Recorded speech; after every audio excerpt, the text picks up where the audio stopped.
창세기 2장 이제 4절 말씀 이후에 나오는 말씀을 통해서 우리가 누군지, 사람이 누군지 함께 좀 살펴보기를 원합니다.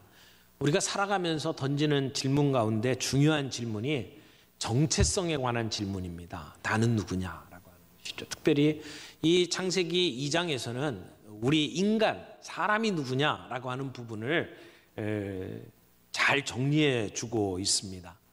애굽에서 노예로 살고 있었던 이스라엘 백성들이 이 창세기 하나님의 말씀을 들을 때는 우리는 누구냐, 사람이 누구냐 이런 질문이 굉장히 중요했을 것입니다. 물론 우리는 지금 노예로 살아가고 있지 않습니다. 자유인으로 살아가고 있지만 가만히 보면 사실상 우리는 물질 문명의 노예로 살아가고 있습니다. 그러기에 우리 현대인에게도 이 질문은 정말 중요한 질문이라고 생각을 합니다. 사람이란 누구인가? 우리가 처음에 시작할 때에 사람이 무엇이냐라고 하는 질문을 던졌어요. 거기에 관점에서 우리 본문을 보면서 세 가지만 정리하겠습니다. 첫 번째는 지으신 사람을 동산에 두신 하나님. 7절에 보니까 여호와 하나님이 땅의 흙으로 사람을 지으시고 생기를 그 코에 불어넣으시니 사람이 생명이 된지라. 여기를 보면 우리 인간이 무엇으로 형성되었는지를 알 수 있습니다. 우리 인간 육체가 무엇으로 구성되었다고 이야기를 합니까? 흙으로. 하나님께서 인간을 처음 창조하실 때에 어떤 물질로부터 만들어졌는지 이야기를 하고 있죠. 인간의 재료가 흙이라고 하는 겁니다. 근데 이 흙으로라고 하는 말을 좀 더 깊게 따져보면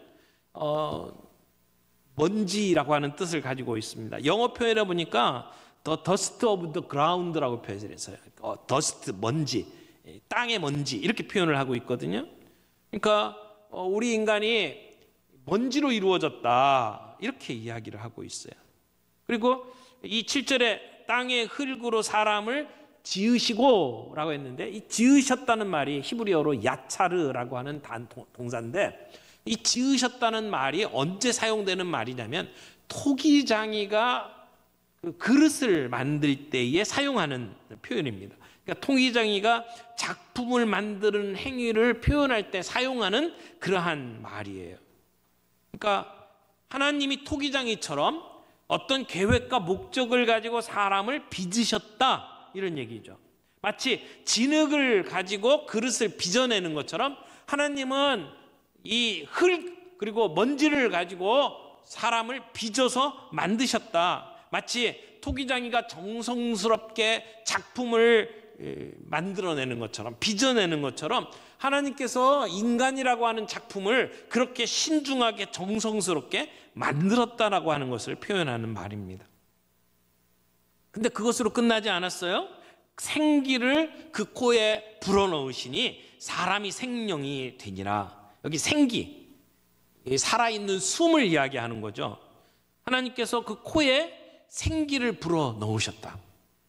그래서 살아있는 존재가 되도록 만들었다고 이야기를 합니다. 그래서 여기 살아있는 존재, 생명이 되니라 이것은 영혼을 가진 존재, living soul이라고 표현할 수 있는 단어입니다. 사람은 물질이 아니라는 것입니다. 하나님의 신적인 요소가 담겨 있는 아주 특별하고 존귀한 존재라고 하는 것을 이야기를 합니다.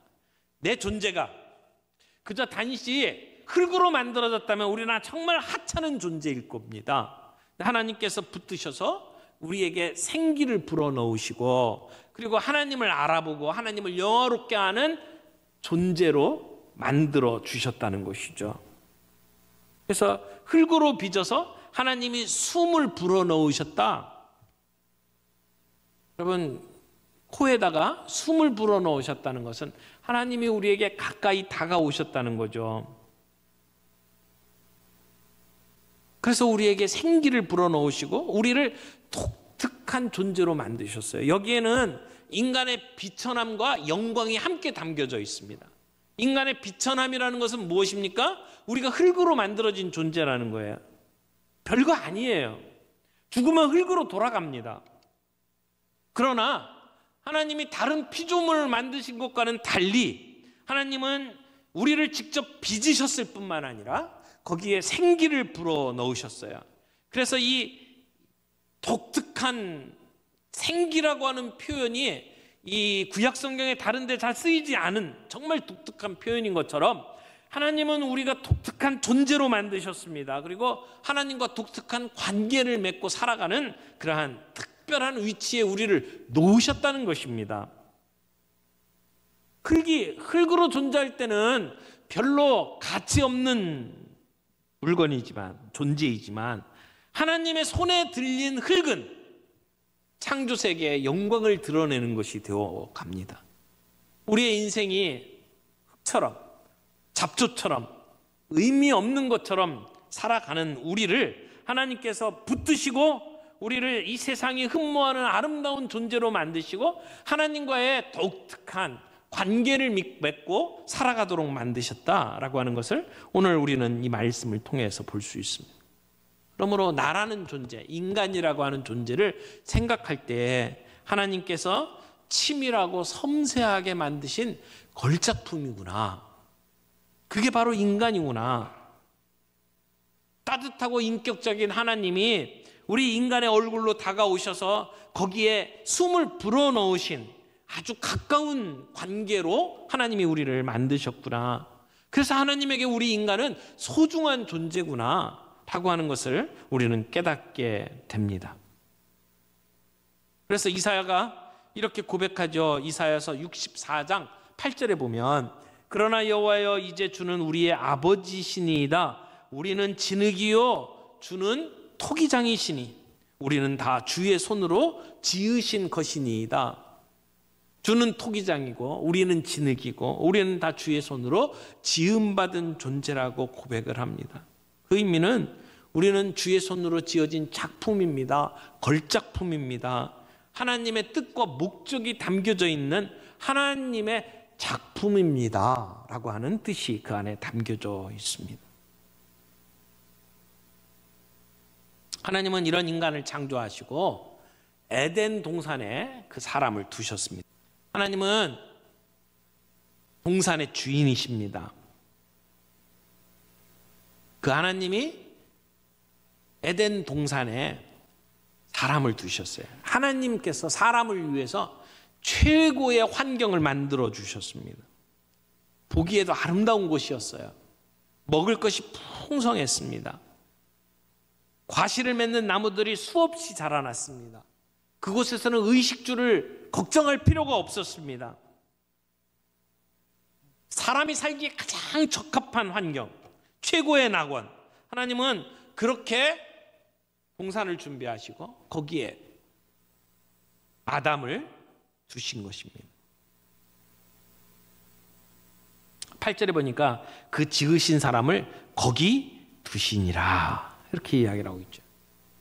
하나님이 거기에 두셨습니다. 그리고 임무를 주십니다. 여러분, 동산에 있는 아담이 그저 그 동산 안에서 먹고 놀고 즐기는 것만이 아닙니다. 아담은 그곳에서 해야 할 일이 있었습니다.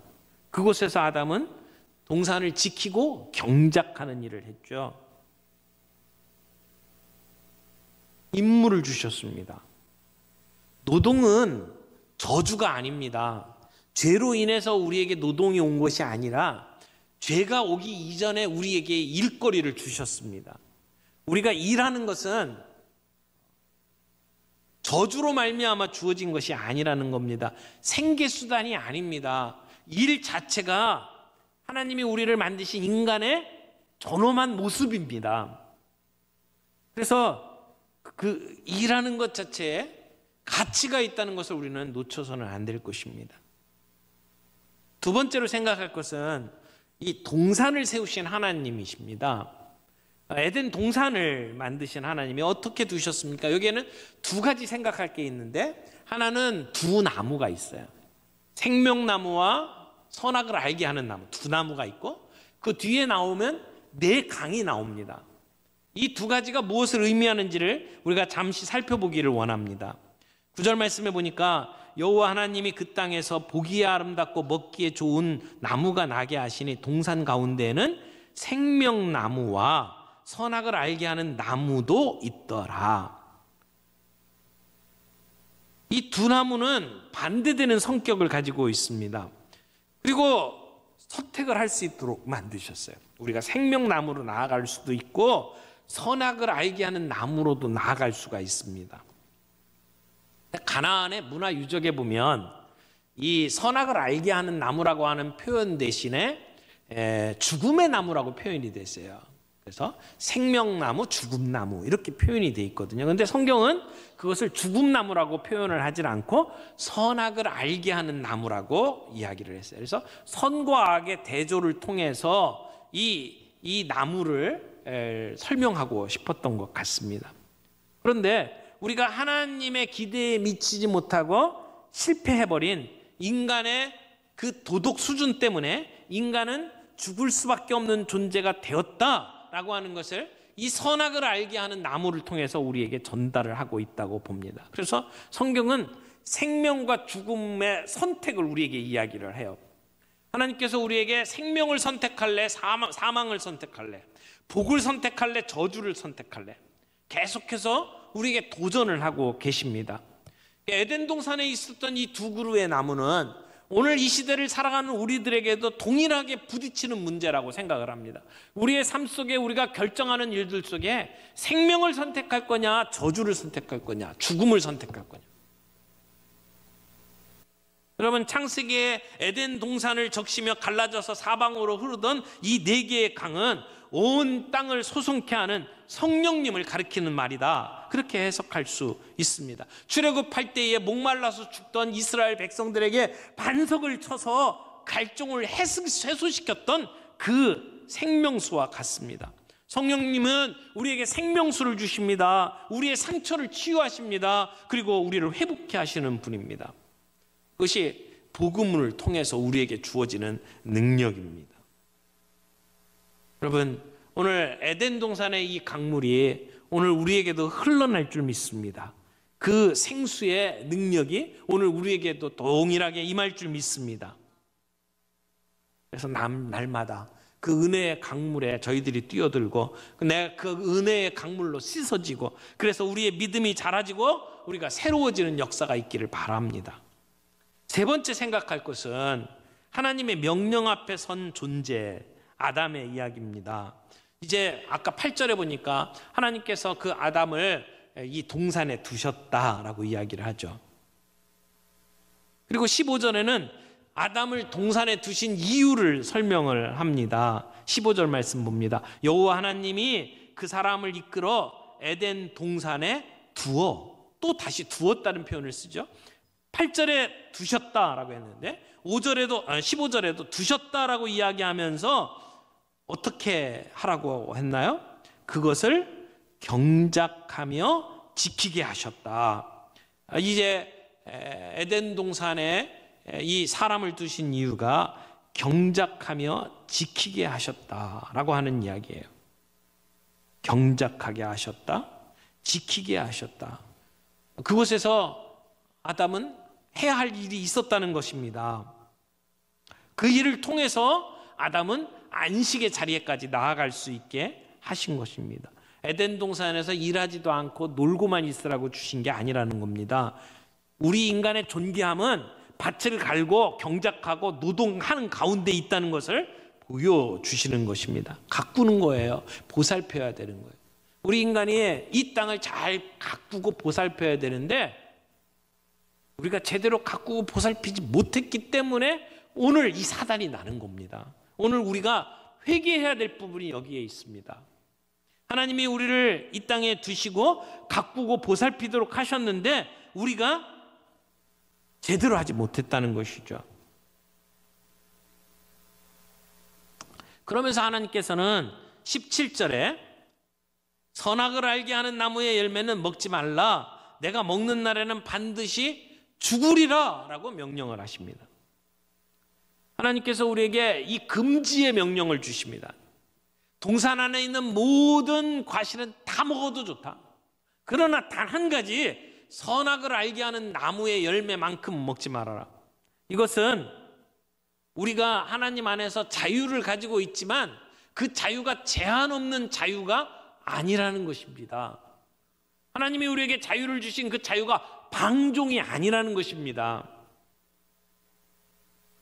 자유에는 한계가 있습니다. 자유를 누리면서도 하지 말아야 될 것이 있다는 겁니다. 하지 말아야 될 것을 통해서 내가 하나님이 아니라는 것을 기억하도록 만든 겁니다. 우리는 하나님이 아니에요. 우리는 사람이에요. 하나님은 우리에게 하지 말아야 될 것을 가르쳤습니다. 그리고 내가 그것을 하게 되면 반드시 죽을 것이다. 엄중한 경고를 내리셨습니다. 그러면 죽는다는 게 무슨 말일까요? 여러분, 아담과 하와가 선악과를 딱 먹고 그 순간에 죽었습니까? 육체적으로 죽은 것은 아니에요. 수백 년 살다가 죽었습니다.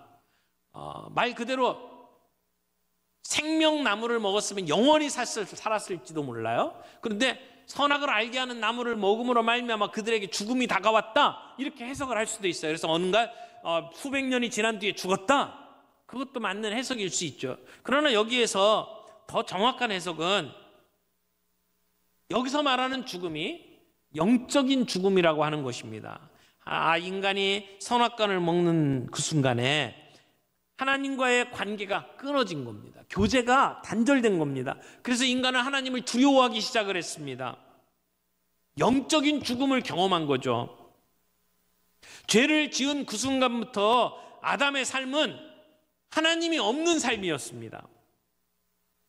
안식할 곳을 잃어버린 방황하는 삶을 살게 된 것입니다. 오늘 이 땅에 우리가 이렇게 방황하면서 불안해하면서 사는 이유가 뭡니까? 죄의 문제 때문입니다. 죄는 우리를 더 불안하게 만듭니다. 살아도 살아있는 것 같지 않습니다. 목숨이 살아있으나 죽은 것과 다름없는 삶을 사는 것, 이것이 죽음의 문제입니다. 우리 인간은 하나님을 떠난 삶을 살아가게 되어 있습니다. 사망의 음침한 골짜기를 걸어가는 영혼들이 되었습니다. 이것이 선악을 알게 하는 나무의 열매를 선택한 결과입니다. 오늘 우리가 기억해야 될 것은 우리는 늘 하나님의 명령 앞에 서 있는 존재라고 하는 것입니다. 동산 안에 있는 모든 나무를 다 먹어도 좋다, 이건 긍정적인 명령이에요. 그러나 부정적인 명령을 딱 하나 두셨습니다. 선악을 알게 하는 나무의 열매는 먹지 말아라. 먹는 날에는 반드시 죽을 것이다. 삶과 죽음을 가름하는 명령입니다. 아담은 창조주 하나님의 명령 앞에 선 존재였습니다. 우리도 하나님의 명령 앞에 선 존재입니다. 성경은 계속해서 우리가 하나님의 명령을 따라야 될 존재라고 이야기합니다.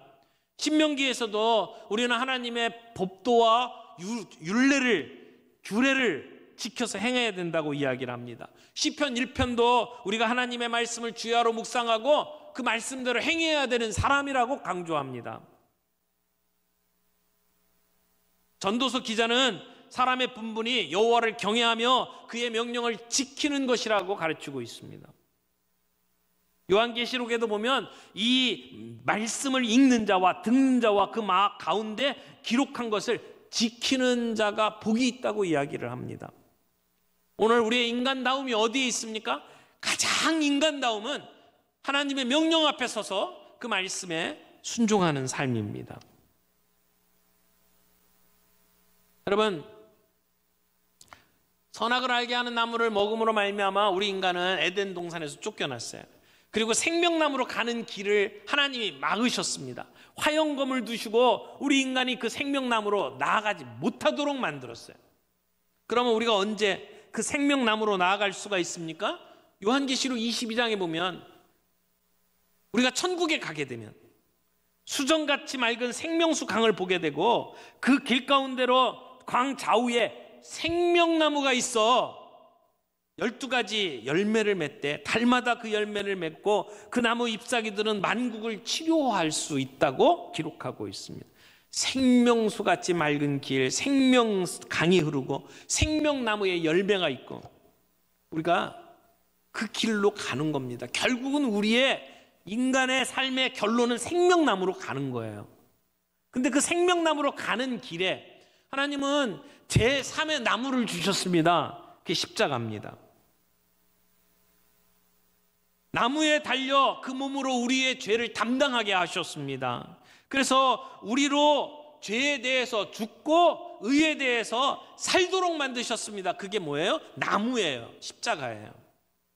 십자가 나무 아래 있는 자마다 십자가에서 피 흘리고 돌아가신 예수 그리스도를 통해서 우리는 죄사함을 얻게 됩니다. 그분을 통해서 새로운 삶을 얻습니다. 생명나무로 나아가는 겁니다. 이게 복음입니다. 이게 기쁜 소식입니다.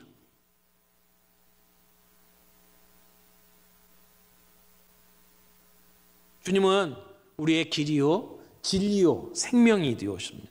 그분을 통해서만 아버지께로 나아갈 수 있습니다. 생명나무로 갈 수가 있습니다. 오늘 우리에게 십자가의 은혜가 있기를 바랍니다. 우리의 삶 속에서 죽음의 나무를 선택하지 아니하고 생명의 나무를 선택하는 저희의 인생이 되기를 바랍니다.